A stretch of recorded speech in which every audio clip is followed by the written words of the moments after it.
So today I'm going to do an in-depth review slash critique thing, whatever, on the Game & Watch Super Mario Bros. Edition. And this is probably going to be another one of my more controversial opinions, whatever. I don't care, because, as the universal message goes, don't apologize for your opinions. No one should ever do that. And plus, while I'm not saying that I'm better than person X, Y, or Z, in no way, shape, or form am I saying that, especially because that'd be, vain, egotistical of me. And, for those of you who don't know, I don't have a very high, I don't see myself as a very important person. I have an inferiority complex, so that's another reason why that wouldn't work or wouldn't make sense. But I am at the same time saying that I'm a much more credible source than, pessimistic video game critics who aren't really professional at all, per se. I don't want to mention names because that will also piss people off. But, let me get this over with as quickly as possible before anything goes south. So, Super Mario Bros., I understand and respect its historical relevance, back in the 1980s, the video game industry in general, overall. And this is new information for those who don't know, but the video game industry was not doing so hot after the infamous video game crash of the 1980s. I forget exactly which year, so I'll just say 1980s. But Super Mario Bros. Single-handedly saved the gaming industry with how innovative it was. Yeah, how innovative it was. Yeah, this is where the controversial opinion thing kind of falls into place. So, 3, 2, 1.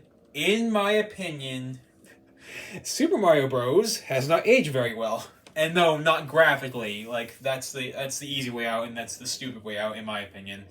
I actually don't mind the graphics that much, actually, ironically enough.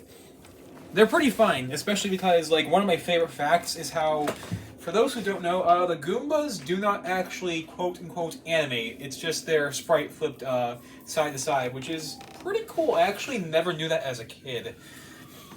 But, what else do I want to say?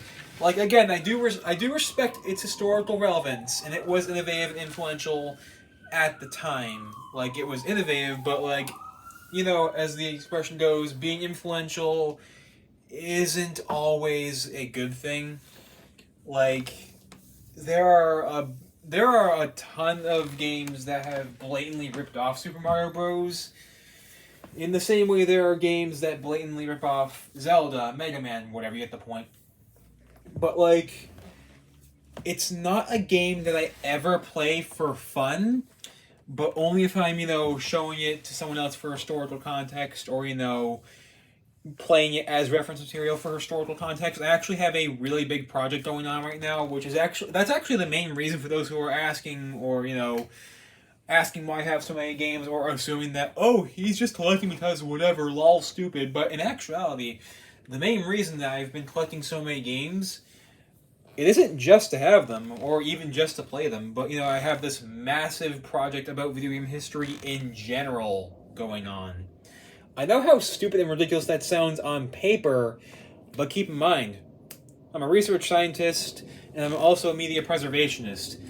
And also, I want to say this right here. I know this is kind of off topic, kind of sort of not really, but for those of you who are going out of your way and assuming, oh, he doesn't have a real job, oh, it's just his hobby, he's taking it too seriously. At the same time, those people tend to ignore that I take the expression, money is no object, seriously. In that context, at least. It's not to the point where I, wouldn't care if, our family had to pay rent or anything like that. Whenever I say money is no object, it's always in the context of, I will always have as many games as possible to cross-reference, to, archive as many licensed games, indie games, whatever, as possible. I'm a media preservationist at best. That's one of the things that I'm known for.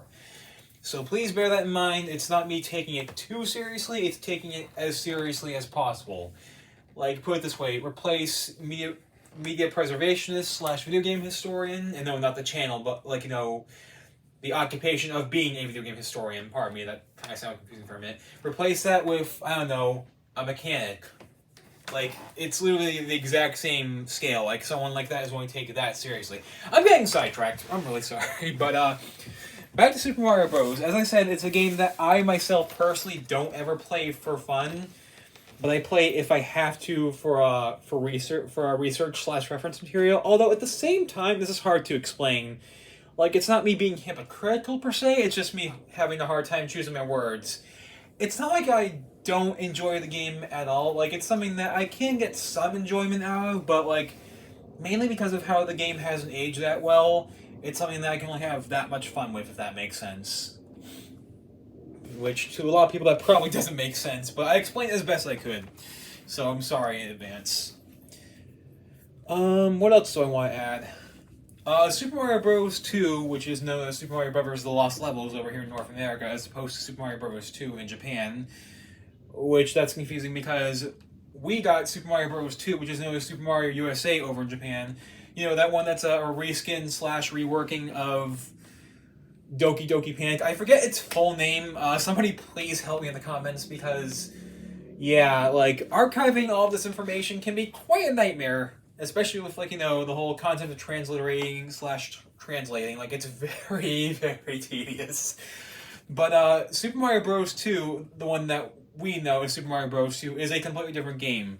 Whereas Super Mario Bros. The Lost Levels is Super Mario Bros. 2 from Japan, but like, apparently, from my understanding, from what I've heard, Nintendo of Japan didn't want to release Super Mario Bros. 2 over here internationally because they were apparently afraid that it'd sour people's opinions on the Mario franchise overall because of how difficult that game is.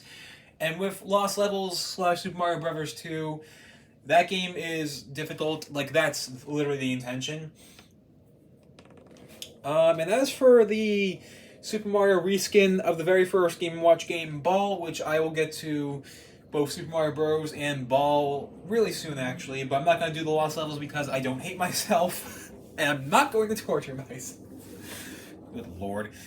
I will go over both of those in the same video, back to back, rather. It'll be more or less kind of, sort of, not really double feature video of sorts, whatever. But first I want to go over the overall aesthetics of the Game & Watch itself.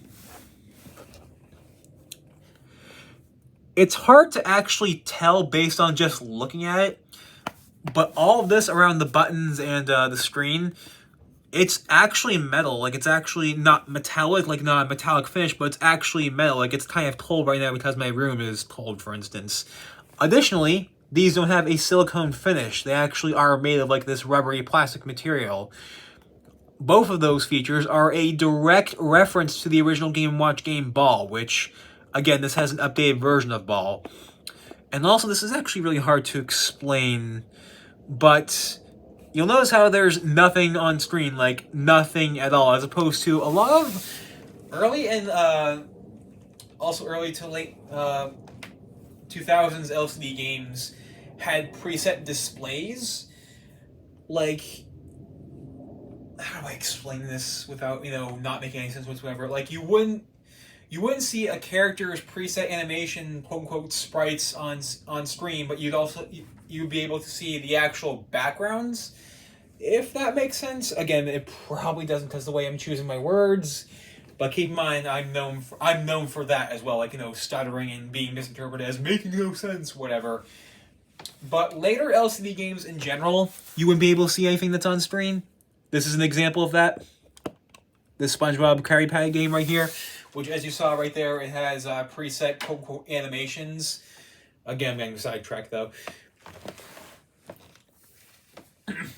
But it's actually in full color, and it's backlit, which is something that I have to tell people, for those of you who are watching this review / whatever, especially if you've never heard of the Game & Watch before, and especially because, you know, considering how primitive, yet innovative, I will admit, the Game & Watch was at its inception. Obviously, the tech was too, well, low tech to have a backlit screen, or color for that matter. That was back in the 1970s. But, another thing that the original Game & Watch lineup had, no, not except, but I think either here or here. I forget which one because I don't have a copy of Ball, you know, the original Game & Watch game Ball. Not even the 2010 reprint from Club Nintendo, which I might try and get to that at some point for that reason. I would have an actual battery compartment with one of those flat watch batteries. I don't remember what the code is for those, but you know, the ones that are really, really flat and really, really wide too. Like there are different sizes of the flat ones, but again, I'm getting sidetracked. Why do I keep getting sidetracked so much? But now with this modern iteration, it has a rechargeable battery, which is a miracle considering how, you know, primitive the Game & Watch was at the time back in the 70s. It also has a power button. I think that was actually shown on screen just now, but just in case you missed it, there it is. This was actually released to coincide with the Super Mario series 35th anniversary. I think I mentioned that earlier. But one thing that most people, not everyone, most people might not know is that, and this is a direct reference to Super Mario Bros. 35th anniversary, is that there are 35 hidden secrets. That's pretty clever. I have to give them props. That is pretty clever. Oh, one more detail before I actually boot it up is that the original Game & Watch Ball did not have a D-pad right there. Instead, there'd be one button here, one button there. I forgot to point that out.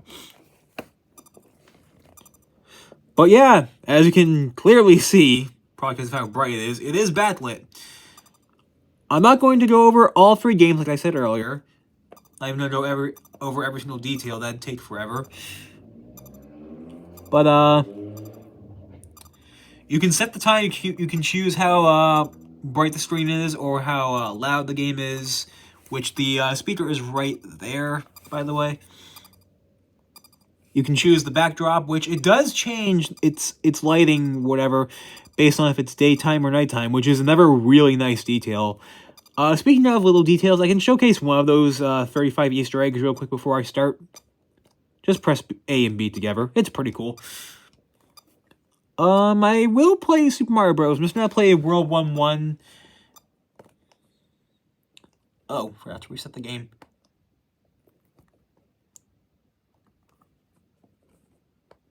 Takes a while for the screen to focus because of how bright it is.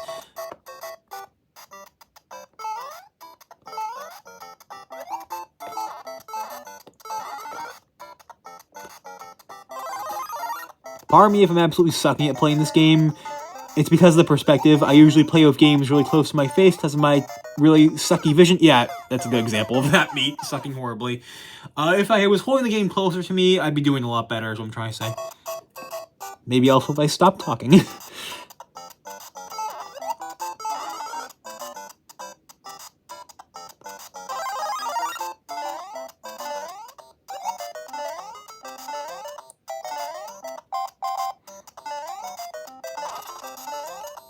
Ah! Curse you. Yep. That's how bad the perspective is for me. I can play ball. That's something that I have no problem playing, probably because of how simple it is. Even simpler than Super Mario Bros., which is interesting, I will admit. But jokes aside, for those of you who've never seen the Game & Watch in general, this is going to be an excellent example of showcasing the very first Game & Watch game ever released, that being, you know, like I said, Ball. It's very, very simple. I'm going to shut up, I'll just explain the game beforehand. You're like a juggler kind of character who is not he's not specified to have like a name or anything. He's kind of like a personality-less character in the original game. In this version of the game, he's just Mario. You're essentially juggling for however long you feel like. I don't think there's actually a score limit, but I'll just play a little bit.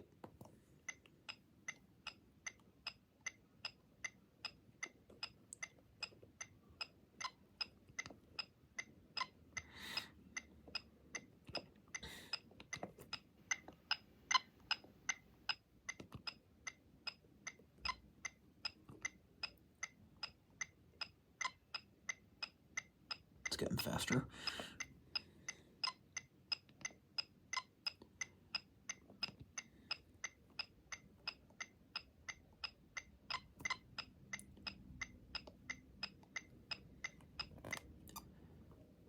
I stopped that really quickly because that would go on forever. Because, you know, it can pretty much go on, like, endlessly forever, for however long you want to play it. So, I guess I should give my overall thoughts on the Game & Watch itself as opposed to just one game, because whatever.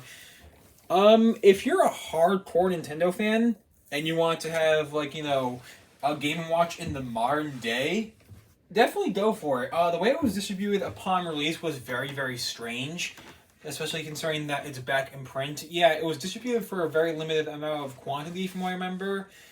Not in the way of, say, Super Mario 3D All-Stars, which we all know what happened with that, let's be honest. In the way that they distributed it both digitally and physically for a limited time. Yes, really, that was a very, very odd business practice, I have to admit.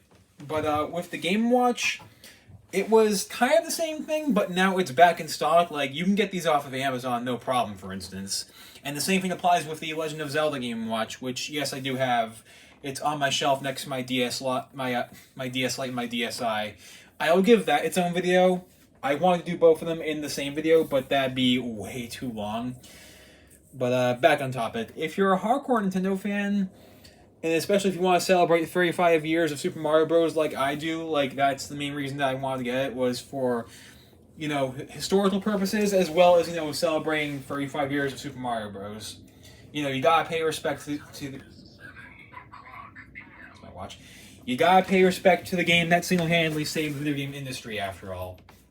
Which is why, you know, like I said earlier, it's a game that I respect, but it's not something that I find that much enjoyment with, but it's something that I can enjoy in short bursts.